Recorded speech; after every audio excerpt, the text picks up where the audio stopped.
Hi guys, in front of me is iQOO Neo 7 and let me show you how to change system language on this device.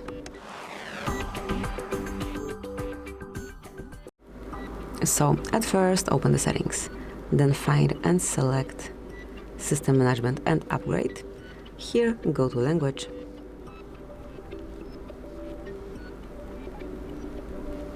and just pick the one that you want to apply. And once you want to make it a system language, make sure that it is set over here and just go back, use your device and selected language. Obviously, whenever you want to change it again, just pick the preferred one from this list or enroll a full one and choose the one, choose the language from here. So that's it, that will be all. Thank you for watching, please subscribe our channel and leave the thumbs up.